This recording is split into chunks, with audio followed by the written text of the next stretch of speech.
Hello, everyone. Welcome back to the Skull Session Recruiting Podcast, Class of 2025 National Signing Day, breakdowns, capsules. Mark Givler here with Kevin Noon. We're going to be talking about each Ohio State signee today. Do a 10-minute, breakdown. Remember their recruiting process. Show a couple minutes of tape. Talk about their, possible role at Ohio State, and just get everyone kind of familiarized who may not follow these guys on a year-round basis. So another great recruiting class here coming in for Ohio State. Another top 5 type of class for the Buckeyes. We'll see how the numbers all fall by the end of the cycle, but another very strong class for Ryan Day and Ohio State. Right now, we're going to talk about 4-star defensive tackle out of Newberry, Florida, Jarquez Carter. Kevin, again, a guy who maybe floated underneath the radar a little bit during the recruiting process, but was definitely a top of the board guy for Larry Johnson and the Buckeyes at the defensive tackle position. Florida was a big competitor here for Carter's commitment. Ohio State was able to land Carter back over the summer, back in July. And again, as we've talked about with maybe a couple of these other guys, I think at the time I was like, oh, okay, Florida kid in July, 6 more months or 5 more months, whatever it is, to hold on to him. We'll see if they actually keep him. And sure enough, they did. And, not completely drama free, but, not crazy, not a lot of stress here. There was, a little bit more rumblings about Florida and Miami, schools down there trying to get involved. But Ohio State did a pretty good job of keeping this one in the fold. Yeah, Newbury Park, not an area of Florida that I was familiar with. Found out later that it was a Gainesville suburb, essentially just going out toward the Gulf. So, there was always a feeling of, well, when Florida gets its act together, and then Florida didn't have its act together to start the football season, and then it did get its act together. But it was like, well, it was a nice run while it lasted. But Ohio State was able to hold him off. He comes up to an Ohio State camp, gets the little bit extra individual attention in terms of the workout, in the small group, working with Larry. And at that point, you knew, okay, well, Ohio State certainly is interested. You just, don't get that. I mean, Larry is definitely about, I want to be able to teach football to as many people as I can and everything else. But there's before camp and then there's during camp. And during camp, that's on Ohio State's dime at that point. So you're going to be going after the guys that you want to go after. I did not stick around to see all of Carter's workout, but I was impressed with what I did get to see at that point. And again, just because he doesn't go to a St. Thomas Aquinas or a Tampa Catholic or something like that doesn't necessarily mean that, that you should overlook this kid. And obviously the 4-star rating shows that he wasn't overlooked in that instance, and the offer list and who was interested in him should cement that for you as well. Yeah, and again, I think this was just we're going to talk about this with Max Roy a little bit as well, and just kind of where he stood and everything else. But this was a guy who I think was very much a top priority for Larry Johnson in Ohio State. So. That's always a good thing when you're not doubling back on someone who maybe you weren't sold on and you're kind of forced, your hand is kind of forced into that. That was not a situation that happened here. This was a guy who Larry Johnson recruited very hard for a very long time. Let's roll the tape. Really quick kid, quick interior pass rusher. Not super big, he's 6'2", 265, 270. But just a guy who can shoot gaps and get after the quarterback. They've got 2 very explosive defensive tackles in this class with him and Max Roy. So you talk about getting interior pressure and things like that. I think this is a guy who can do that. Kevin, reminds me a little bit of a bigger Robert Landers almost. Yeah, I think Ohio State would absolutely take that, a bigger Robert Landers. I mean, the biggest, knock on him was that Robert Landers, wasn't the biggest guy in the world or whatever. But, I think that, you absolutely take that. I think that he is somebody that can, Ohio State has to, goes to its Rushman package to get ends out there. I mean, if he can maintain this type of quickness, put on a couple pounds and maintain this type of quickness, you don't really have to take him off in that type of situation. Now, things are obviously going to, upgrade when you get into Big Ten play versus what you're doing out there in like Northwest Florida or what have you. But there's a lot on this tape that you'll sit there and say, this kid certainly has some physical skills and other gifts, and he's going to be able to be an impactful player. Yeah, just an extreme level of quickness inside. Like, again, I just think one of the quickest defensive tackles I think Ohio State's recruited in the last several years. Just, again, major disruptor. He's not like a big space eater, two-gap guy.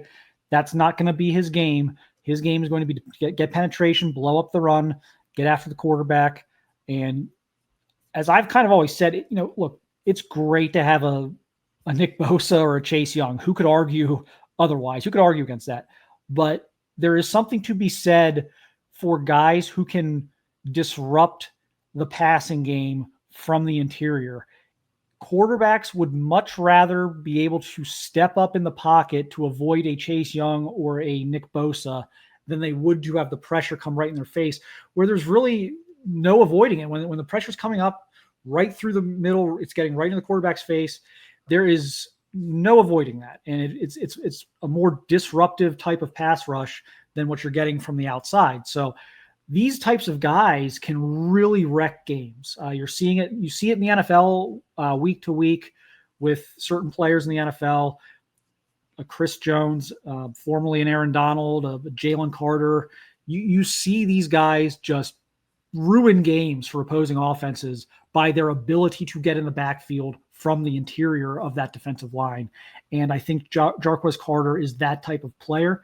Again, you beat out Florida here.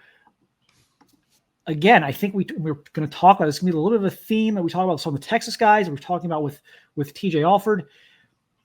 The stigma of getting the early Florida commitment only to lose them at the end. So keeping these Florida guys all the way through, even with Florida's kind of late season resurgence, I think people got a little nervous about Florida toward the end because of, Florida went from like Billy Napier went from a dead man walking to now everyone thinks he's fine and safe. And they've got all these high hopes for next year now because of the way they finished.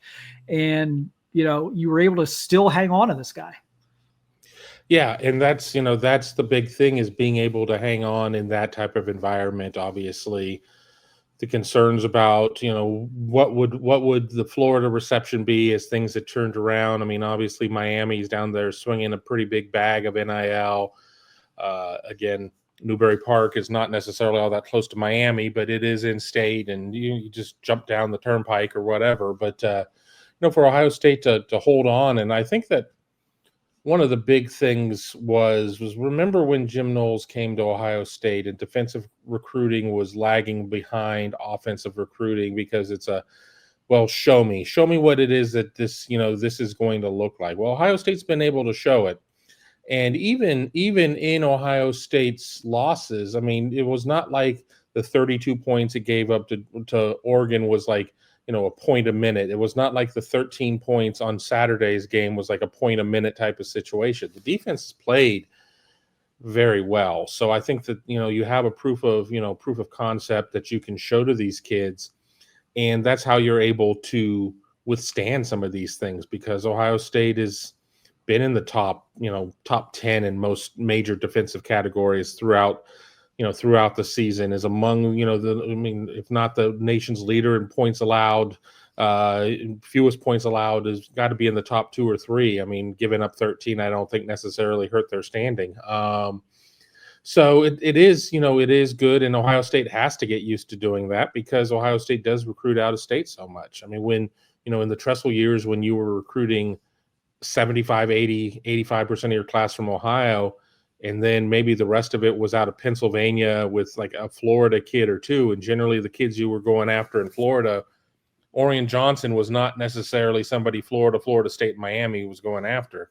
But now that you're competing nationally against these guys, you've got to be able to maneuver through these types of things. And it's not like suddenly, Ohio State has suddenly become this real name. Ohio State's always been a real name, but I think that the Ohio State recruiting brand just remains very strong. Yeah, it's tougher to hold on to kids than it was even 10, 15 years ago because schools come in with these last minute desperation NIL offers, and And, these kids are 18 years old and haven't made any money yet in their lives. And you're talking big dollars now. It's become much, much harder to keep commitments. And so they've done a good job here with another key player from the state of Florida, and a guy I think, again, maybe a redshirt year or a year of learning, maybe plays a little bit, but I think a very talented 3-tech prospect. So another big pickup for Ohio State here on signing day. Is officially signed and in the class. We'll be doing these throughout the day at youtube.com/Buckeye Huddle. Please check us out also at BuckeyeHuddle.com. Get $4.99 for your first month, which will take you through transfer. We got transfer portal. We've got signing day wrap up. We've got playoff prep. So used to calling it bowl prep. Winter practice prep for the playoff, and it'll take you through your first 2 rounds of the college football playoff. Will Ohio State get a home game? We'll find out in a few days. I think they will.